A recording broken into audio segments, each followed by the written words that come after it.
As the May elections draw near, politicians are all out to win the positions they're vying for, and the Commission on Elections, or Comelec, is working double time on its crackdown on campaign violations. Under Comelec Resolution 9615, standard campaign posters must measure only 2 by 3 feet and be displayed only in common poster areas. No campaign materials may be posted on public structures or edifices, public transport terminals, electric posts and wires, thoroughfares, and the like. And the national candidate's airtime for political advertisements must not exceed 120 minutes in all TV networks and 180 minutes in all radio stations. On Tuesday, the Supreme Court issued a status quo ante order against the said airtime limit, barring the Comelec's implementation. The Comelec has intensified its fight against violators by installing its campaign finance unit that closely monitors campaign spending. It has also launched public service announcements through the characters of Boy Bawal and Tina Tama, who preach the do's and don'ts of campaign practices. The Comelec also seems to find its strongest tool in disciplining campaign violators through social media. Empowering the so-called netizens, the Comelec urges the public to report violations through its Twitter account, @Comelec, using the hashtag Sumbungmo or Sumbungko. The 2013 midterm polls are shaping up to be an exciting one. I'm Nancy Irlanda, and this is Elections 2013. Tonight, we talk about the campaign guidelines of the Commission on Elections, or the Comelec, as well as its monitoring schemes and the alleged violations of some political candidates. Joining us tonight, Comelec's Law Department Head, Attorney Esmeralda Amora Ladra, and from No More EPAL Movement, an election advocate group, Attorney Irene Aguila. Good evening, and thanks for joining us on Elections 2013. Good evening. All right, historically, the Supreme Court and the Comelec have been at loggerheads over various election issues, even prompting the current Comelec chairman, Sixto Brillantes, to ponder on who is actually running the elections. Is it the Comelec or the Supreme Court? And just this Tuesday, the Supreme Court had issued a status quo ante order stopping the Comelec from implementing its resolution capping the airtime on political advertisements. First off, Director Ladra, your thoughts on that ruling? Yeah, I can very well understand the feelings of our honorable chairman, no? Because nakikita naman natin, everybody sees that he has been trying his best as chairman of the commission to really implement the laws. And in fact, for the first time, we have, of course, this resolution number 9616 on the campaign finance. And we have been really trying our best. Kung makikita din ninyo, if you will only take a look at the insides of Comelec, the Honorable Commission and Bank has been meeting and trying really to have these preparatory activities succeed in order for us to, of course, be able to have these elections peaceful, orderly, clean, credible, honest, and all those things that we would like to have an election successful. All right. Attorney Aguila, are you surprised that the Supreme Court comes out with this SQA? Well, surprised that it happens now under a regime that promises to be one that's reform-oriented. Because for us, we see this as a step back. You know, for the longest time, we feel that we've been deprived of much-needed electoral reforms. And I think for a long time, the Comelec was never really as bold as it has been to try to clean the electoral process, to try to put some order to it, to try to democratize campaign spending, and really put meaning into what campaign really is supposed to be. All right. In 2009, the Supreme Court had decriminalized premature campaigning, saying that a person is only a candidate when the official campaign period begins. That seems to negate the whole idea. It's become difficult to implement any resolutions or any laws that cover premature campaigning. Your thoughts? Yeah, it's very not only disappointing, but very difficult, in fact, to monitor as of this time, because you've seen all those propaganda materials even before the start of the campaign period, but you cannot do anything. And not only campaign materials that you will see, even some people already who have filed certificates of candidacy, giving donations, or most of the time what we call premature campaigning, and even making some speeches that we can call propaganda activities, political activities. But we cannot do anything because under the law, Republic Act 9369, which was only an amendment of 8436, it says there you cannot be a candidate until such time that you will start the campaign period, and the Prohibited Act will only attach as a candidate or to the person who has already filed a certificate of candidacy at the start of the campaign period. All right, I want to hone in. It's frustrating. Yes, I can understand, and I want to hone in on Director Ladra's phrase saying that we cannot do anything about it, right? Are we really helpless against premature campaigning? And what have we learned from the experience in other countries?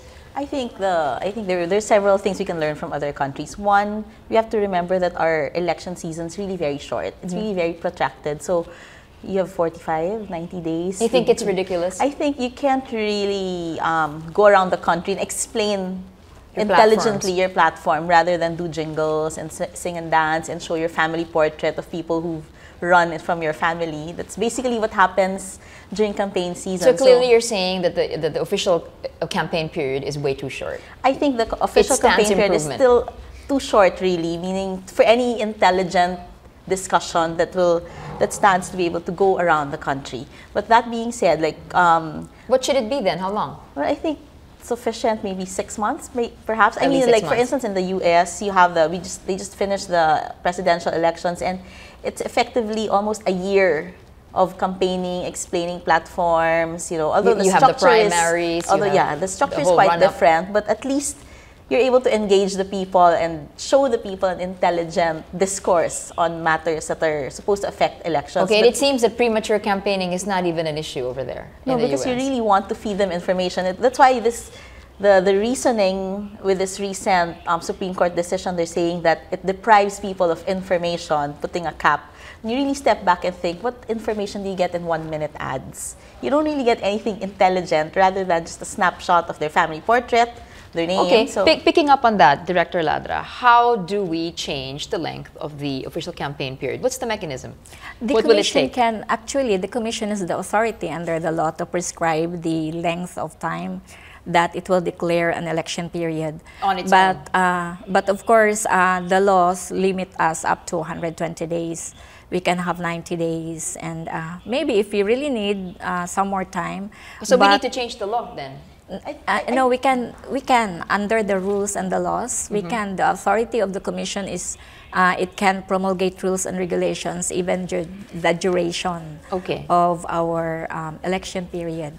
But of course, we're thinking also, number one, the expenses that these candidates will incur if in case our period then they're so forced lengthy. To be creative. But now with social media, they will be forced to be creative. Maybe necessity is the mother of invention, as they say. What do you think of this as a long-term solution? If I'm not mistaken, it was Senator Miriam Defensor Santiago that has suggested that perhaps there should be a requirement of those who are planning to run to file a certificate of intent to run for public office, which ideally should be filed 6 months prior to the deadline for filing of COCs, meaning there's a 6-month window before the deadline for filing your official candidacy where people will know that you have an intent to run. But at least that extends the period by 6 months, wherein there will be no question over whether you'll be prematurely campaigning, right? What do you think of that?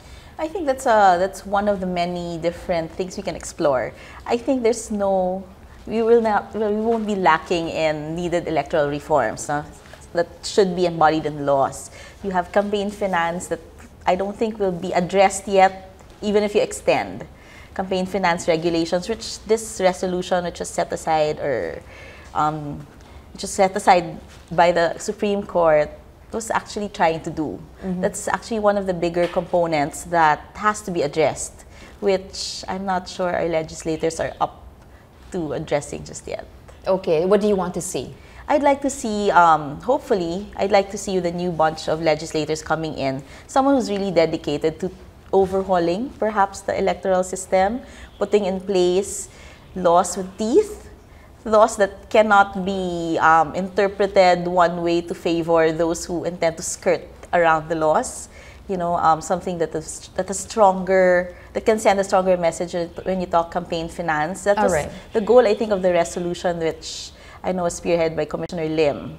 How about those PACs, like political action committees, like what they do in the States, to track the amount of campaign contributions and the sources of these? Even in presidential elections, it seems ridiculous. We see lists and we know that those are not really the biggest contributors. What is new now that the legal department of the COMELEC, which you head, has become the campaign finance unit as well? Is there anything novel or fresh in your approach in really trying to come up with a list with integrity?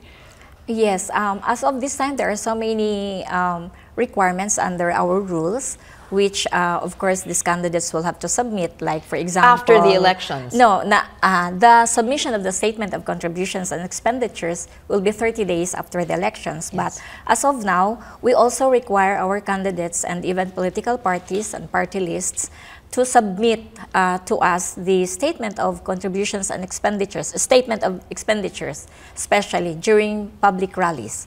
I mean, within 5 days or 7 days after a rally, which was not there before. Okay. So with that, we can, at this moment in time, we can now see how much was the expenses of this particular candidate, no, insofar as that particular rally is concerned. And or of how course, much they're willing to admit. There's no way of policing how much they're going to be willing to admit. But anyway, we're going to come back to this discussion after the break. More issues about campaign guidelines, monitoring, and violations after the break. Stay tuned. You're watching Elections 2013.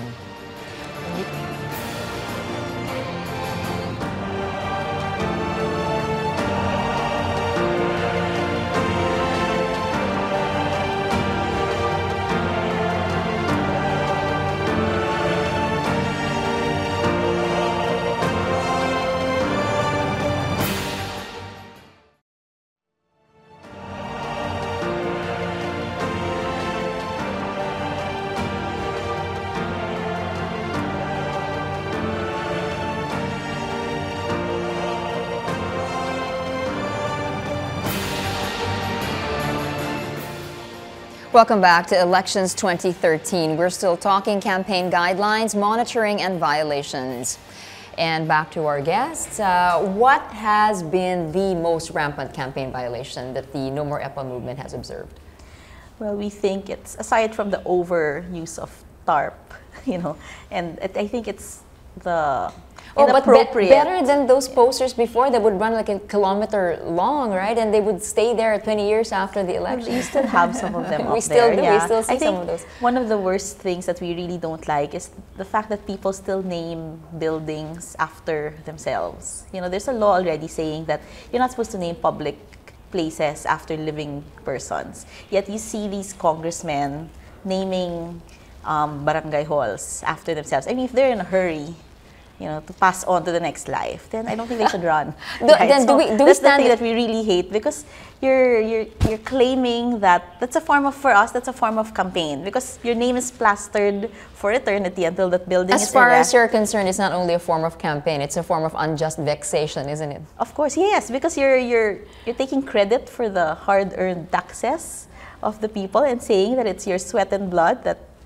caused the building to be erected, when in truth it was the deductions for taxes, the withheld taxes of the citizens. Can we expect the legislators to legislate against something that they would like to perpetuate?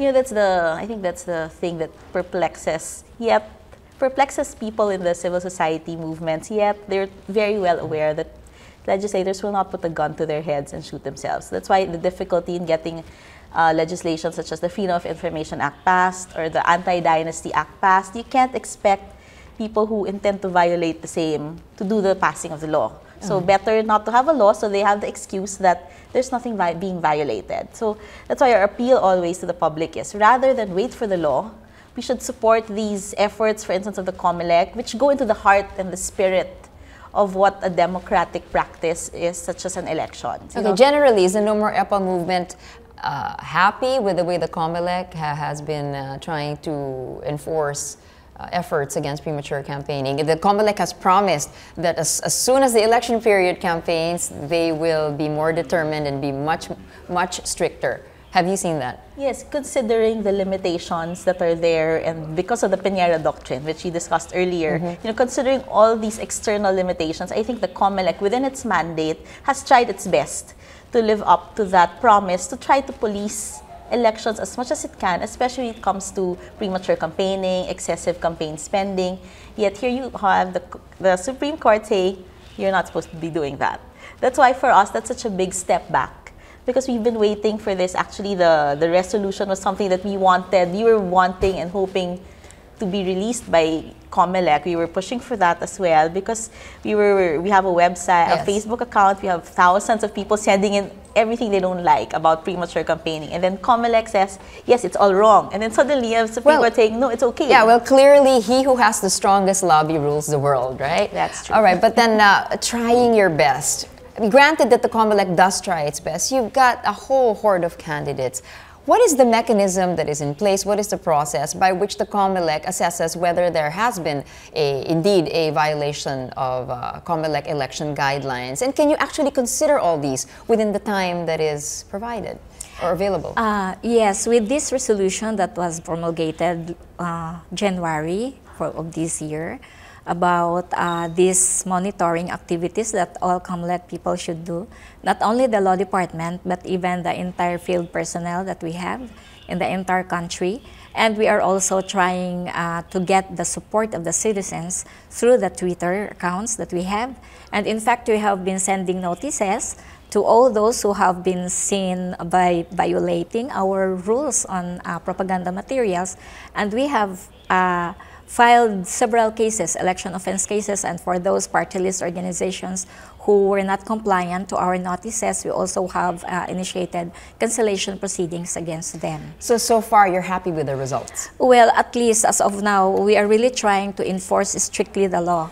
And all else set aside, there's no partisanship or bias or impartiality. We gave notices to all that we saw are not compliant with our rules. And if they will still not comply with our notices, then that's the time that we will have to file prosecution cases. All right. How severe will the penalties be? For those that are in the thick of their campaigns, can their campaigns actually be terminated if they're determined to have violated campaign guidelines? Is it that severe, or everything has to happen after the election? Well, for the party list especially, we can cancel their accreditation. And if they... But that's singling out the party list groups. How about individual candidates? Yeah, the law says that one of the grounds under the party list law is the cancellation of their accreditation once they violate or not comply with election laws. But in individual candidates, we also have our disqualification proceedings. But of course, that's in fact being under our rules amended to a summary proceeding as of this time. But because there are so many candidates, also individual candidates that are being now under these disqualification cases, then we will also try our best that we will be able to finish them. But under our election code, we have we have to find guilty those who are violating the number of cases that are being enumerated in Section 68 of our Omnibus Election Code. What is your view on the level of violation propensity for these elections, let's say compared to previous elections? Are politicians more brazen today in violating campaign guidelines? Well, for us in the Commission, we've seen, especially during the time that we started our national positions campaign period, we've seen that maybe the more manifestation kasi nung election compliance is the paraphernalia. That could be seen by everyone. And compared to the other previous elections, we can say that at least as of this time, our candidates have tried also their best to follow our rules. All right. Not much brazen than before. All right. Do you share that view? Actually, is it more epal today than before? I think one of the things that we realized when you were doing the anti-epal caravans is that when you shame them publicly, with the help of media as well coming on board and making it even louder, some of them actually have the tiya, and then they sort of step back a bit. That's why So you tap into that. realize that you see throughout the thoroughfares of Metro Manila, it's not as littered with useless right, so paper. That's one improvement. There may be hope for us yet. Vote buying, is there really any way to curb that? There are a lot of ways where you can buy votes, no? Right now, the And- latest is cell phones, right? Yeah, That's the and latest we've heard. even through the internet, no, and even through social media. And Cite we examples find, how vote buying can be done through social media. for example, you will have your Facebook accounts or Twitter accounts talking about somebody, already a candidate for that matter, and then you'll just, get the support of everyone, even paraffle, doing things that may get the support of those who are opening their Facebooks and their Twitter accounts. But also, the rules in our resolutions you will see that they also have promulgated some rules, like it shall not be in any website more than 3 times a week, and it shall be on this particular size only. Right, that's specific, huh? But Okay. of course, there are so many ways how to buy votes, and again, so even- difficult for you to monitor all those websites. Yeah, even the most rampant way of vote buying, where you give money or anything of value, that is so difficult to regulate, because you see both parties are happy with what they're doing. Right. So- It's a consensual transaction, yeah, it's right? a consensual transaction that made it so impossible really to regulate. Okay. Militant groups have criticized the COMELEC as using kid gloves, or perhaps taking a soft stand against parties allied with the administration, and perhaps being stricter with maybe the small fish. Is that fair to say? No, of course not. Because if you will see, we have in fact released almost every day a list of those who were given notices and a list of those who complied. And many of them who were not compliant were the ones whom we filed against election cases or cancellation of their accreditation. There is no partiality, or at this time, I can say we are not taking sides. We don't even consider you as pro-administration or not. As long as you're not complying with our rules, then we have all the reasons why we shall initiate motu proprio cases against you. All right. My final question. The COMELEC has promised a level playing field. Is within what we see among the campaign guidelines, is that enough to ensure a level playing field? Well, I think what the key ingredient to that would be an active citizen participation. If the citizens, despite issuance of, let's say, how many resolutions of the COMELEC, or even assuming the Supreme Court did not issue the SQAO, if citizens will not step up and say, this is my elections, I want to run it the way it's going to be run the way I want and deserve that it be run, then it's going to be a circus. Right. So COMELEC cannot guidelines do are it incidental alone. to what the citizens have to voters step wanna do. up. All right. All right. On that note, we're going to thank our guests, Head of the Law Department or Legal Department of the Commission on Elections, Attorney Esmeralda Amora Ladra, and from No More EPAL Movement, Attorney Irene Aguila. Here's another special report about political families joining the 2013 race. This time it's the Maliksis versus the Remulias in the province of Cavite. Let's watch.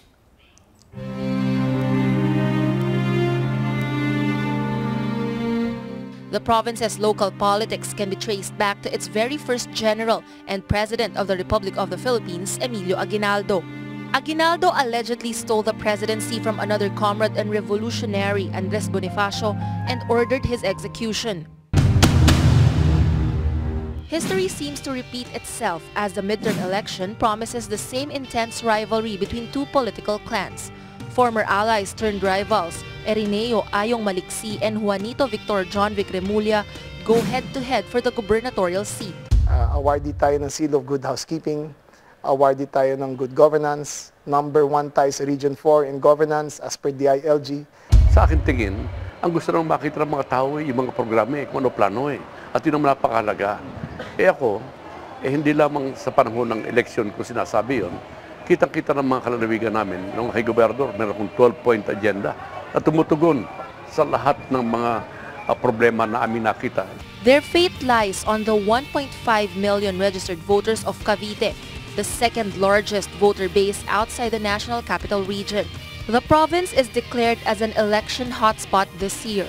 The former allies now involved in a heated word war, questioning each other's integrity and achievements. Araw-araw na ginawa ng Diyos, namimigay sila ng pera, bigas, sa lahat ng lugar na kung saan sila pumupunta. At sinasamantala nila, yung pagdating ng mga tao, saka ako sinisiraan, meron pa silang ABP presentation. It's an outreach program. Yung mga walang-wala, kailangan tulungan yan. Hindi naman kailangan ng calamity para tumulong ng tao A video has been circulated recently showing John Vic giving away cash prizes to his constituents. Merong mga politiko ginagamit ang resources, pera, bigas nga, para lamang makumbinsi na sila ihalal. From 2012 to 2013, tumigil kami ng March 25. Bawal mamigay ang candidate ng pera o anuman pagdating ng election period. At ang election period started on March 29. In the city of Imus, the politics is even more scorching. Two mayors are fighting for the throne. The Commission on Elections and the Supreme Court ordered the son of Ayong Maliksi Emmanuel to vacate his post after finding that Homer Sakilayan is the real winner in the 2010 elections. Wala nang 2 buwan election Bakit kailangan pa manggulo, di ba? Bakit ayaw na lamang hayaan yung taong bayan ang umusga kung sino talaga yung karapat-dapat na mayor, ano? Kung may natitira pang kahit katiting na kahihiyan, siguro dapat mag-isip-isip na siya. Ayong Maliksi is quick to defend his son's continuing defensive stance. Sinabi ko sa kanya na kung ano yung tama na dapat mong gawin, igawin mo. Homer Sakilayan, for his part, finds refuge with Governor John Vic Remulla. The COMELEC says step down. When the Supreme Court says step down, you should step down. Nakakalungkot dyan, kala ko tuwid na daan. Pero sa dulo na lahat, politika pa rin na mas importante sa kanila Recently, the Supreme Court reversed itself, granting a motion that effectively allows Emmanuel Maliksi to hold on to his seat as Imus City Mayor. John Vic Remulla fires back at Maliksi as he exposes Maliksi's alleged corruption involving the LRT South Extension project.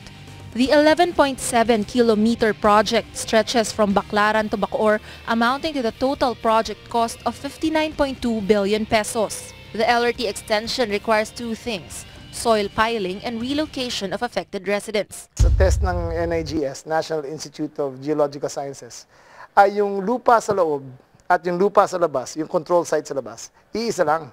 Mismo mga inhinyero, under ng gobernador nagsasabi, meron hong itinambak yan. Naandun ho kami habang tinatambakan yan, sino-supervise namin. Remulla added that Maliksi's relocation project was overpriced. Basta ang developer gumagawa ng bahay, all-in ang cost. Ang nangyari sa kanila, all-in.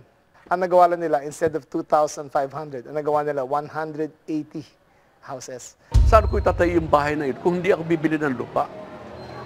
Doon sa 500 million, binili ko yun ng malaking parsela ng lupa, nakasya ang 2,000 houses. The heated word war never stops, with both parties threatening to file lawsuits against each other. Sabi, Congressman, kung kaya niyong patunayan na mali ako, kung kaya niyong patunayan na mali ang pag-aaral namin at mali ang soil composition study, magre-resign ako. Ba't hindi niya ako may demanda? Hinahamon ko siya, demanda niya na ako. Tigilan niya ng pagsasalita. Hindi niya ginagawa. Sabi mo sa kanya, kakasuhan ko siya next week. Plunder. Kakasuhan ko na siya. Kung ano yung totoo, siya naming iharap sa bayan. At doon sa katotohanan, kami husgahan. Reporting for Elections 2013, Camille Elemia, Solar News. And thank you all for joining us tonight. Tune in again next week as we make this vote count. I'm Nancy Irlanda, and this is Elections 2013.